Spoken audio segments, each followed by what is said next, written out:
Bonjour à tous, bienvenue dans une nouvelle vidéo podcast sur ma chaîne, c'est-à-dire une vidéo où j'ai une discussion sur un sujet particulier avec vous.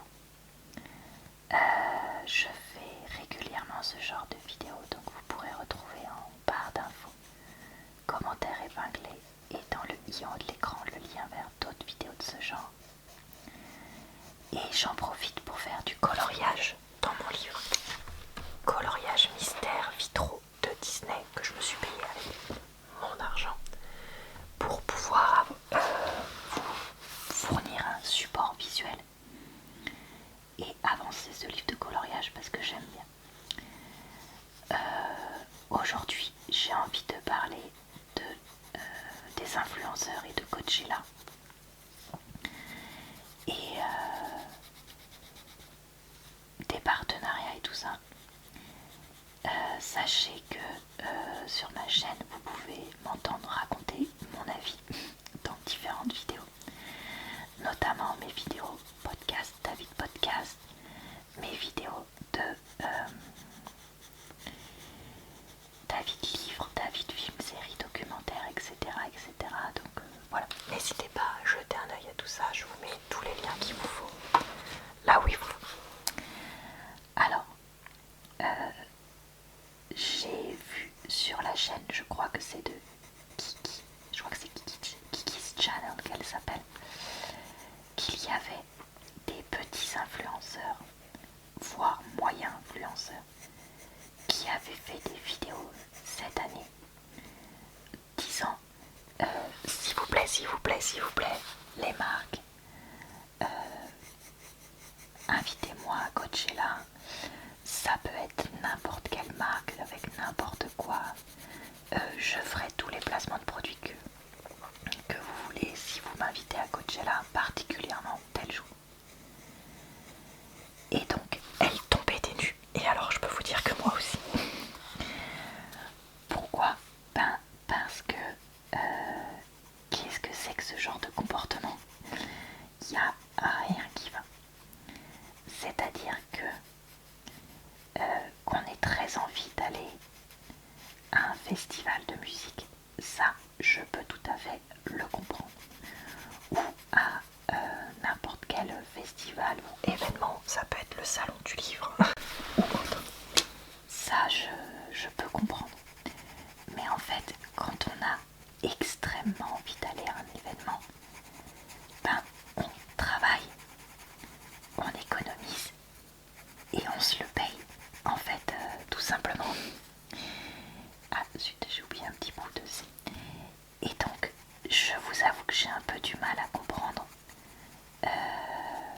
comment on en arrive à supplier quelqu'un, que ce soit une marque ou autre, de nous payer le séjour. Alors, est-ce que c'est quelque chose d'excessivement cher ? Mais oui, avec le voyage. Donc, c'est-à-dire que il va falloir payer l'avion, souvent aux États-Unis, plus une voiture, etc. probablement.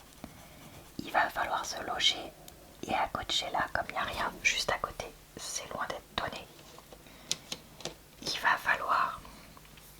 Alors attendez, parce que ça va être P. Il va falloir également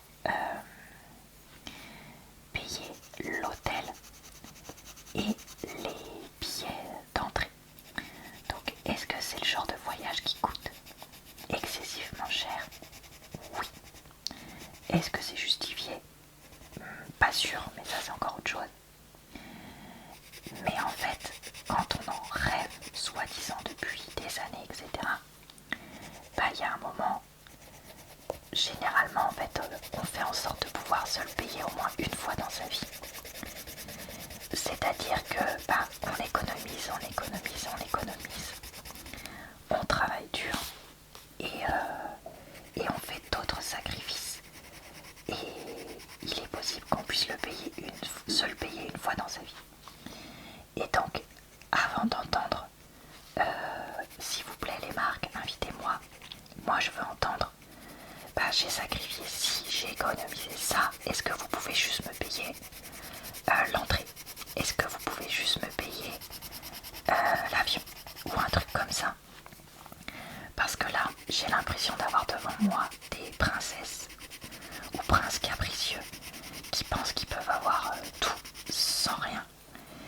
Et je crois pas que ce soit le cas dans la vie.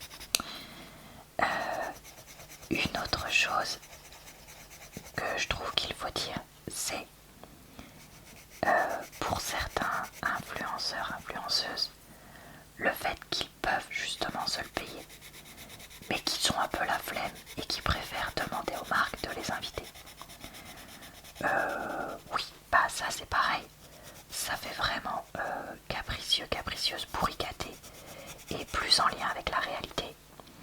La réalité des gens, c'est que la majorité des personnes, pour aller à un festival de musique ou autre, bah en fait ils se le payent et ils travaillent. Alors je dis pas que faire de l'influence c'est pas un travail, je dis juste qu'ils travaillent, ils s'économisent et ils se le payent. Et quand on a les moyens de se le payer, j'ai toujours un peu de mal avec le fait de voir oh bah s'il vous plaît, s'il vous plaît, s'il vous plaît, payez-le moi. Bah vu tout ce que tu gagnes, parce que là je parle pour certains d'influenceurs quand même d'une certaine taille, qui clairement ont un certain train de vie, mais qui n'ont apparemment pas envie de faire l'effort de se dire voilà quoi.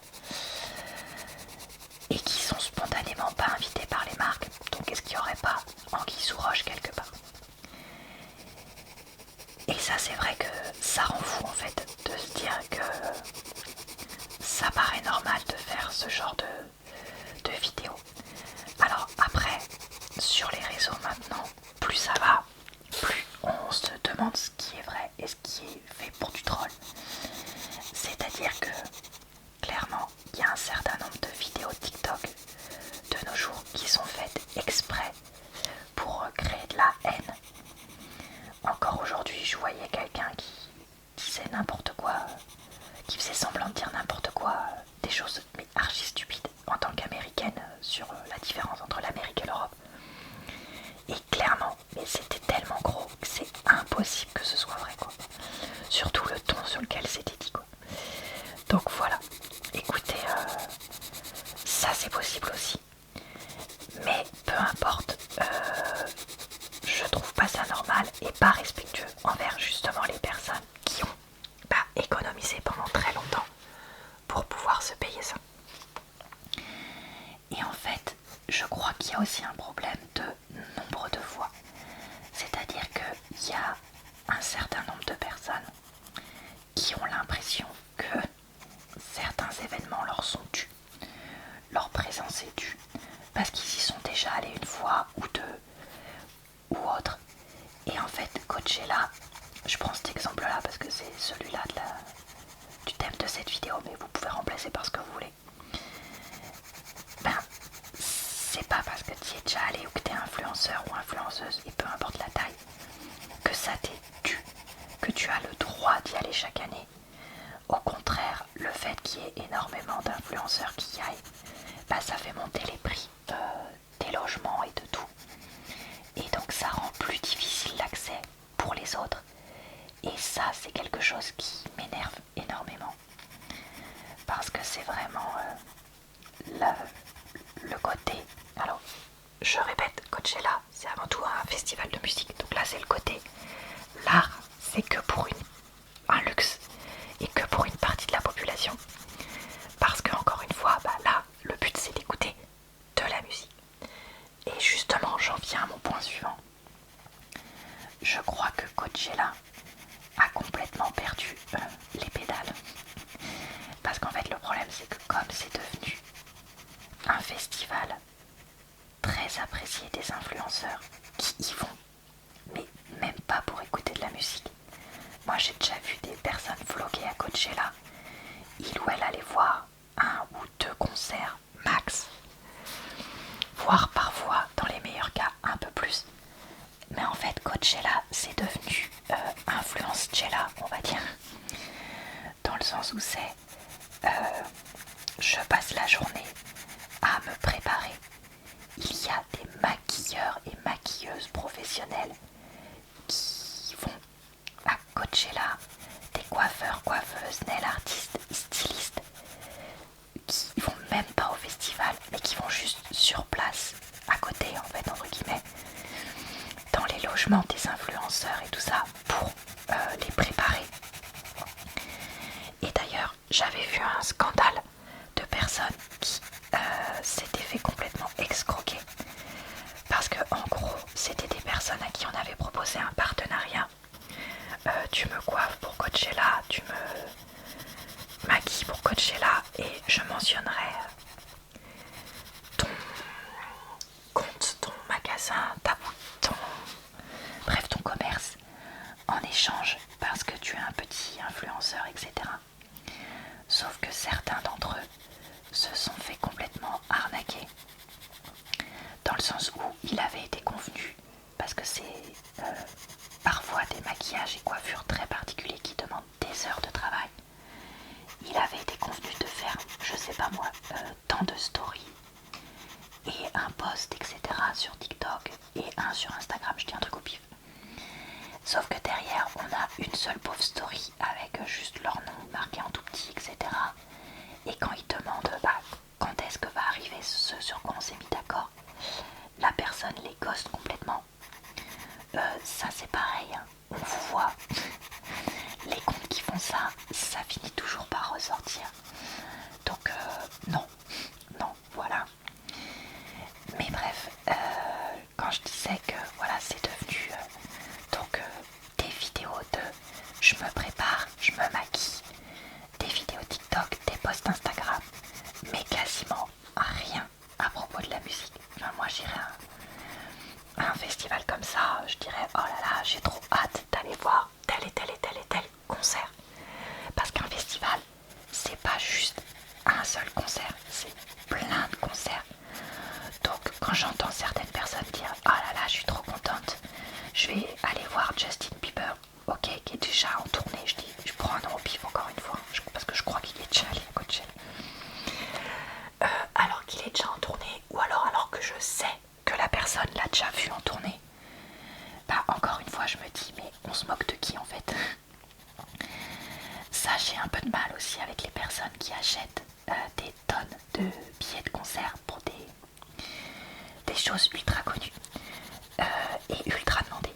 Je pense notamment à Taylor Swift, Harry Styles, les Jonas Brothers, où j'ai déjà vu certaines personnes, mais très gentilles au demeurant, que je suis sur différents réseaux, dire bon j'ai fait le concert du mois de mai, je dis des trucs au pif, hein, à Memphis, je fais celui du mois d'octobre à New York, et je fais aussi celui de je sais pas quoi, allez, celui du mois de décembre à Paris, pour une même tournée, alors qu'on sait que cette même tournée, au final il y a peut-être beaucoup de dates, mais il y a énormément de personnes qui veulent y aller, il y a plein de personnes qui réussissent pas à avoir des billets, et quand je vois que toi t'as fait 3 concerts sur la même tournée, qui, je le sais, pour certaines personnes, notamment Taylor Swift, il y a des chansons différentes à chaque concert, peut-être, mais tu peux peut-être penser aux autres en fait, qui voulaient une place et qui économisaient et qui n'ont peut-être pas pu en avoir parce que toi t'en as acheté 2 ou 3 d'un coup quoi. Voire tu t'es fait inviter par une marque, pareil, qui monopolise des places. Donc ça, c'est un comportement parfois un peu égoïste. Et j'ai du mal. Alors après, peut-être que en vrai, il restait des places pour telle ou telle ville au final et que la personne a pu avoir une place un peu de dernière minute. Je sais pas, mais bon. Voilà, je me pose pour certaines personnes en tout cas des questions. Pas sur toutes, mais il y en a, ouais. Je me demande si c'est pas encore une fois des personnes qui profitent de tout prendre et qui laissent rien aux autres.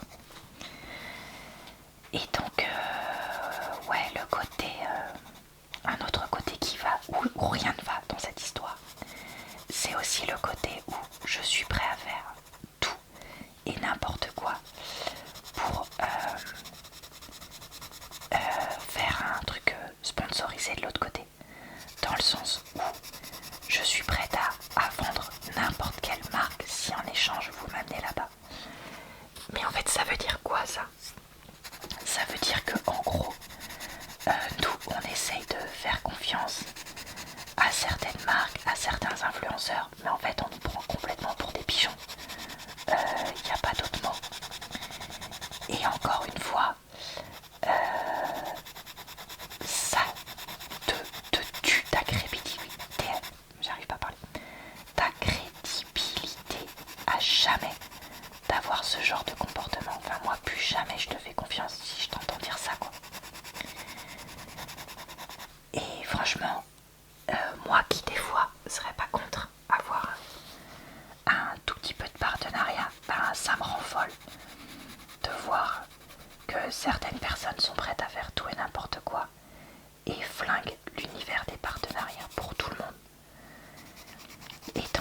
j'avais vu en commentaire des personnes qui disaient mais si seulement j'avais une grosse boîte de laxatifs en comprimé ou de Destop ou de PQ ou un truc comme ça, parce que alors là, mais je sponsoriserais ce genre d'influenceurs juste pour les voir faire après les pubs pour ma boîte. Franchement, j'ai trouvé ça hilarant.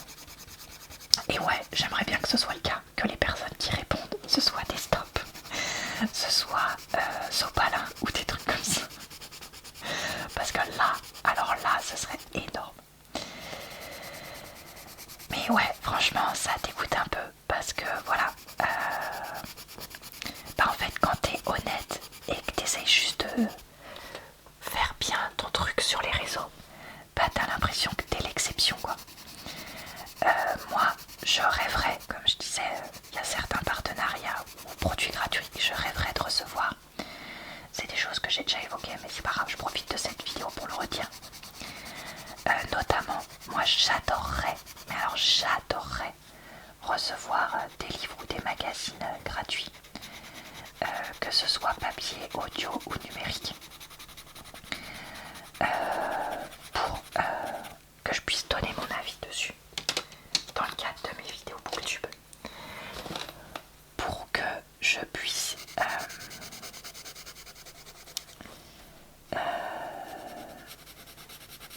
oui, tout simplement en parler. Franchement, le rêve pour moi, ce serait d'avoir par exemple une maison d'édition ou de magazine ou un truc comme ça qui m'enverrait une fois par trimestre un ou deux, mais même un livre, un magazine ou un truc. Franchement, j'aimerais trop. Contre une, que ce soit gratuit ou contre encore mieux une petite rémunération pour mon travail. Franchement, ce serait trop le rêve. Pareil, si j'avais ça avec des produits de maquillage ou de soins ou de vernis à ongles, moi qui aime tellement le vernis, qui en met toutes les semaines ou presque comme vous le savez, franchement j'aimerais trop. Mais voilà, je suis une micro-influenceuse et je suis aussi quelqu'un qui dit ce qu'elle pense. Et ça, malheureusement, ça plaît pas trop aux marques, ce que je peux comprendre, voilà. Mais bon, on n'a rien quand on est des personnes dans mon cas. Et en fait, il y en a qui ont tout. Parce que c'est vrai que quand je vois... Alors attention, je mets pas tout le monde dans le même panier. Hein. Mais quand je vois certains comptes qui reçoivent... Alors ça s'est un peu calmé ces dernières années, mais avant le maquillage, mais c'était n'importe quoi. Où on avait des gros comptes qui recevaient mais des tonnes et des tonnes et des tonnes de maquillage. Même pas adapté à leur carnation ou à ce qu'ils aiment, qui partaient dans des voyages de fou avec les marques et tout ça, là où le consommateur lambda, tu veux même pas lui faire une promo de 20%, j'en sais rien, pour la Saint-Valentin, je dis un truc au pif, pareil, je me dis, encore une fois, on nous prend vraiment pour des débiles quoi. Et encore une fois, c'est vraiment très très très injuste et très inégalement réparti. Sans vouloir faire la personne méga communiste ou quoi, mais voilà. Il y a quand même des choses qui posent question quoi. Et donc ouais, franchement, pour conclure un petit peu, donc ces vidéos qu'on a pu voir sur les réseaux, elles vont pas pour tout ce que j'ai dit, mais elles vont pas aussi parce que c'est supplier quelqu'un de s'occuper de soi à sa place. Et je crois que quelque chose qui est vraiment très très important en tant que femme à promouvoir sur les réseaux, c'est le fait de se débrouiller tout seul et d'être quelqu'un d'indépendant et de financièrement indépendant. Et ça, moi, c'est quelque chose que je dis dès que j'ai l'occasion. peut-être pas assez. Mais pour moi, c'est vraiment très important d'être indépendant financièrement. Certes, après encore une fois, il y a des personnes dans des situations c'est compliqué, je juge pas. Mais c'est vraiment important de le faire dès qu'on peut. Et encore plus quand on est une femme, parce qu'on sait que pour la majorité des femmes dans le monde, c'est beaucoup plus précaire la situation financière et dans le couple.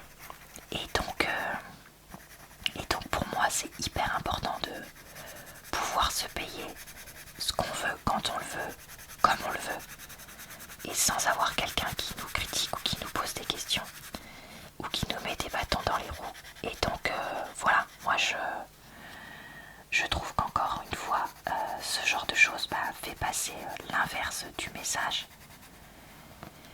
et qu'il y a quand même des choses qui vont pas.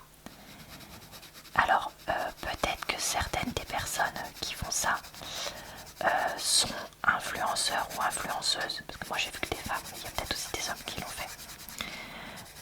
On va dire à côté du reste, c'est-à-dire en plus d'un autre boulot classique, ou en plus peut-être d'être père ou mère au foyer, pour on va dire mettre du beurre dans les épinards qui sont assez secs, on va dire, dans la vie. Du coup, oui, Coachella, c'est peut-être inenvisageable. Mais dans ce cas-là, tu viens pas pleurer sur les réseaux sociaux. En fait, t'as un minimum de dignité et de respect pour toi-même et pour les autres. Et tu t'abstiens, tout simplement. Donc voilà, écoutez, pour cette vidéo, je voulais en parler parce que ça m'a quand même complètement halluciné. Et que je me dis que peut-être que si vous n'aviez... Non, blablabla. Si vous n'en aviez pas entendu parler, ça vous intéressait de le savoir ou pas. Je crois aussi qu'il ne faut pas oublier, que ce soit pour moi ou pour le reste, que si vous aimez plus ou pas quelqu'un qui fait du contenu sur les réseaux, arrêtez de regarder en fait, tout simplement. Ce sera la pire des punitions pour cette personne-là. Parce que il ou elle n'aura plus de plateforme et donc plus de revenus.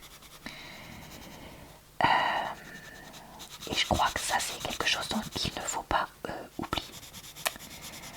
Voilà. Et écoutez, ça va être tout pour cette vidéo. J'espère que ça vous a plu, relaxé et diverti. Je crois que je ne l'ai pas redit aujourd'hui, mais oui, je poste pas dans l'ordre ce coloriage par rapport aux vidéos podcast que j'ai faites dessus. Désolée. Je vous souhaite en tout cas une bonne soirée, une bonne nuit ou une bonne journée. Je vous retrouve très vite sur ma chaîne pour une prochaine vidéo podcast et tous les jours ou presque pour de nouvelles vidéos également. Je vous retrouve aussi sur ma chaîne secondaire et mon compte TikTok pour de nouvelles vidéos régulièrement. Je vous dis donc à très bientôt. Attendez, je veux finir le petit